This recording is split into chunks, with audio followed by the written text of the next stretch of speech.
All right, so I'm just going to cut to the chase. This is Jeff Corrigan. He's the Principal Product Manager for Identity Platforms at Yahoo, and he's going to talk to you about UV. So help me welcome Jeff. Thanks. Thanks. So as she mentioned, Jeff Corrigan, Principal Product Manager for Identity Platforms at Yahoo. And today we're going to talk about user verification and applying that to your WebAuthn Passkey authentication experiences. For our agenda today, we're going to go through an overview of what user verification is, what are the verification options, a user verification combinations matrix, and applying user verification to your authentication use cases. So overview of WebAuthn user verification. This is a signal that is sent by the, text is tiny, signal sent by the relying party to the authenticator during the ceremony to signal their requirement to have the authenticator perform either a biometric verification or a PIN entry. And you can see that here unpacking what that actually looks like, where the user verification flag was set to required for this specific ceremony. So user verification is used during both registration and the authentication ceremonies. For registration, this would be creating a passkey with a local PIN, biometric verification. Important to point out that the biometric data is not a part of the passkey data. And for authentication, likewise, user verification is signaled there, and the idea being that the user performing the authentication ceremony, according to the the wallet, the authenticator platform, is the same user or same account that did the registration of that passkey. And again, noteworthy to point out that this is generally the same biometric or PIN that's registered to unlock that credential wallet. Doesn't necessarily mean it's the same user though. After performing the WebAuthn ceremony of authentication or registration, the authenticator sends back a authentication response object, and the relying party utilizes this object to know whether or not UV was performed as a part of that previous ceremony. And you can see here if we unpack that, it's actually a part of the flags that are sent back. So looking at the UV options, they are signaled through 3 values. So the first one being required, and with required, this is the relying party saying that if the UV flag doesn't come back as being performed, they will fail the authentication and not let that continue. Second being discouraged. Discouraged meaning that the relying party doesn't necessarily want the authenticator to perform UV during the registration or the authentication ceremony. This can be done for reasons like trying to minimize user friction or interruption to a particular flow. And also noteworthy on discouraged is that just because the relying party says or signals like don't perform user verification as a part of this ceremony, certain authenticator platforms already have like biometric inputs built into the credential or to the authenticator itself. So discouraged doesn't always mean that it will never happen. It just means that the relying party prefers it to not happen, if possible. And in the middle, we have preferred. Preferred means that the relying party prefers that user verification occur during the authentication or the registration ceremony, but it's not required. Noteworthy on preferred is that it's convenient, but also there are scenarios where you kind of assume that it's going to occur because the user's on an iPhone or on some platform that just always has a biometric input available. But if you take that same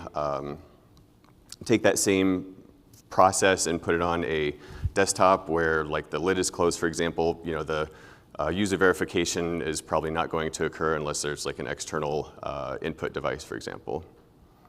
And also preferred is the default if the relying party does not specify a particular preference. So remember here, these three options are used as signals by the relying party for passkey registrations and authentications.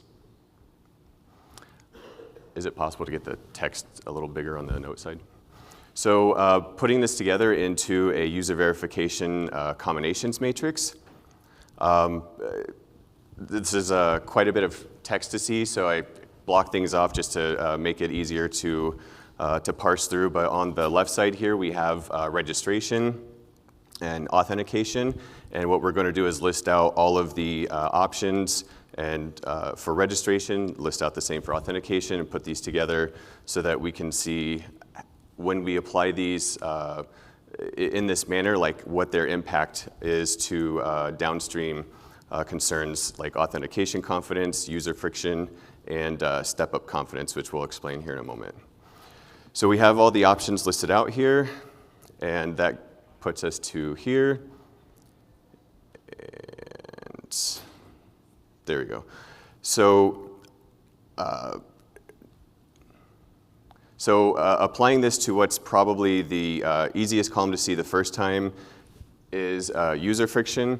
So here in the center where we have preferred marked as gray, when you're applying this to your authentication flows and the types of context that you will use your passkeys for, user friction here with preferred, it's kind of an unknown, right? You can't really account for it up front because you're not sure what devices your users are on, whether there's biometric inputs available. And so, you know, preferred is a very good example of why it's important to check that response object to see whether or not the authenticator actually did perform that. And as you see, you know, going up to required gives you possibly higher user friction, and going down the chain here to discouraged gives you the lowest possible user friction. But again, in most cases, for you know what's out there today in the marketplace, like this level of user friction is probably going to be no more complicated than doing a Face ID, a Touch ID, or a fingerprint on a laptop, Windows laptop, and so but it could be interruption to your flow. So depending on why you're having the user log into their account or perform an authentication, it's just important to know that that's a possible friction point. And here we're looking at the overall impact to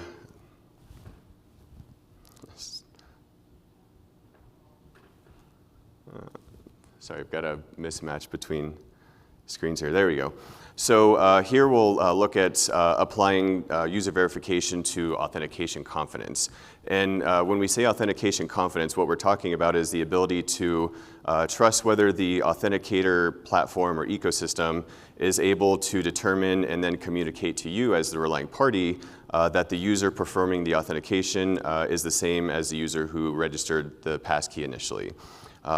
Again, noteworthy to call out here, the biometric information, the PIN information is not stored in the passkey. This is purely between the authenticator and that passkey. As a relying party, you're out of the picture in that. So as you go through this list here, kind of starting in the center, going upwards, required gives you the highest possible authentication confidence. Going down to discouraged gives you the lowest possible authentication confidence.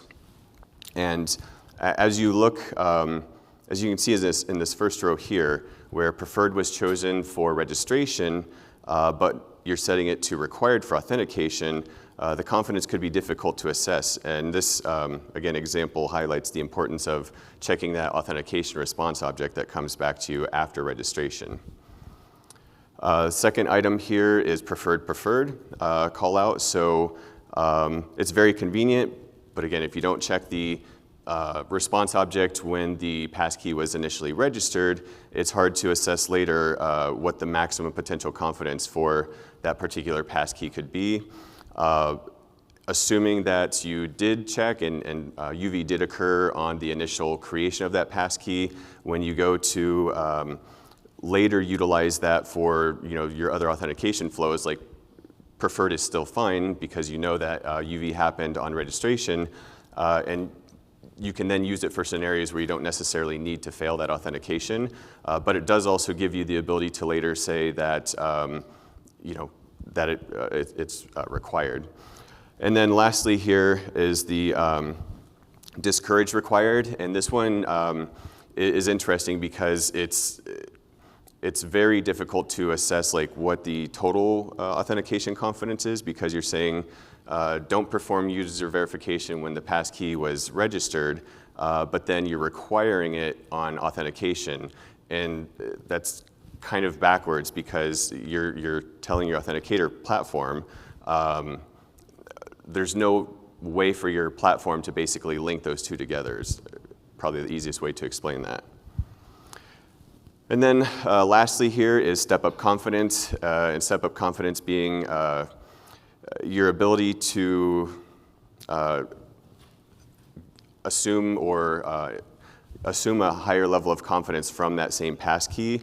So meaning that if you use, for example, required plus preferred for most of your flows, you can later use required on authentication without having to register a new passkey and or depend on some other factor to step that up with just the passkey itself. So with preferred for registration, the gray area here, we're saying that this is a maybe if you can step it up. Again, it depends largely on whether or not you check the response object on the registration ceremony and store that to later know whether or not you can step that up. And a passkey's step-up confidence in this context can be no higher than the registration confidence that occurred during that ceremony. So now if you put it all together, the entire combination matrix looks like this. And yeah, less. So now how do you actually apply this to your authentication use cases? So thinking back to that combinations matrix, what's the risk level of the actions that the user's performing during that authentication? Are they making account changes, security changes to their account? Is it making a music preference change? Does this action actually require a higher level of assurance?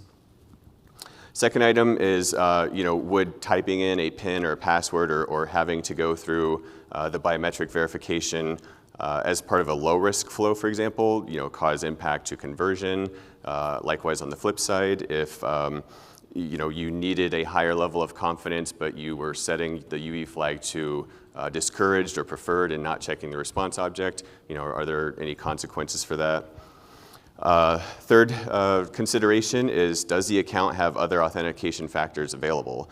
The other piece of that is authentication factors, but also like verified comms channels. So do they have a phone number on the account that you've done a binding event or that they actually possess? Or have you added, do they have emails added to the account that you've later verified to know that they have possession or access to that account? So that's another consideration. And then lastly here, should that authentication fail if the device cannot perform user verification?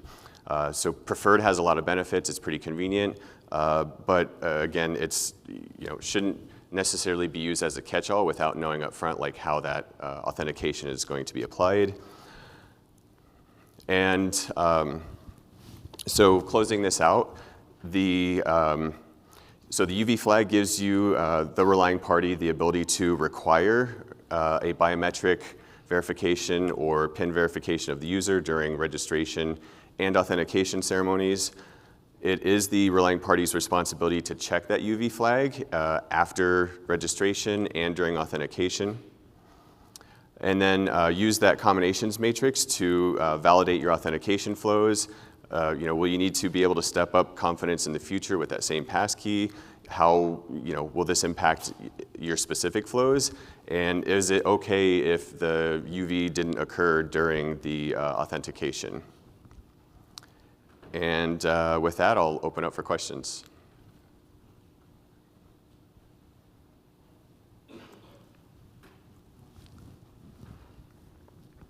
Anyone have any questions in the room? I have a couple in the app, so you could also ask questions in the app if that's easier for you.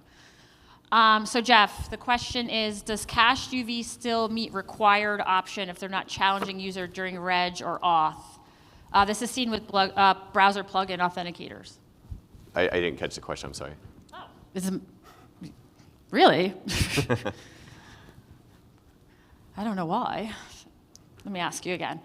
Does cached UV still meet required if they're not challenging the user during registration or auth? And this is typically seen with the browser plugin authenticators. So you as the relying party don't know whether it was cached or not. You basically perform the authentication ceremony in this case, and you interrogate the authentication response object, and whatever that object tells you is what it's your only signal. In terms of caching, there's another scenario where certain third-party applications, for example, don't perform user verification even though they respond back that they did. And at first that's kind of hard to take in, but then there's actual validity to that though, because like for example, for a lot of people, when you perform authentication using a passkey, say for example on an iPhone, like the operating system is taking care of that for you, and so there's no real interruption. But in the context of like third-party applications, now you're generally like unlocking the wallet, and if you were to basically do another Face ID for that specific passkey's authentication ceremony with relying party, the user experience to that is a little bit, it's negatively impacted because the user sees it as like, I did Face ID and then I'm immediately doing Face ID again. And so when you're, for example, doing that authentication and within a very short period of time having to do that, it just has a negative user experience. But to the relying party, they don't know whether UV was performed or not because not every platform sends that flag. So it's just something to consider. Yeah. Any other questions in the room? I can run a mic over to you.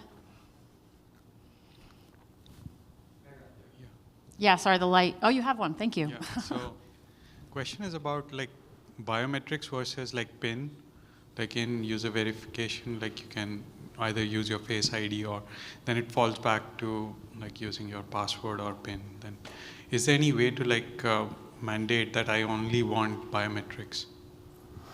So not that I'm aware of, and like on the flip side, when you get that response object back, on the slide, the second or third slide, where I listed that out, like you also don't get any indication of whether it was biometric, or sorry, whether it was PIN or biometric in that flag. It's a binary. Did user verification occur? Yes or no. You don't get to like demand which one occurred or know which one occurred based on the information in that response object.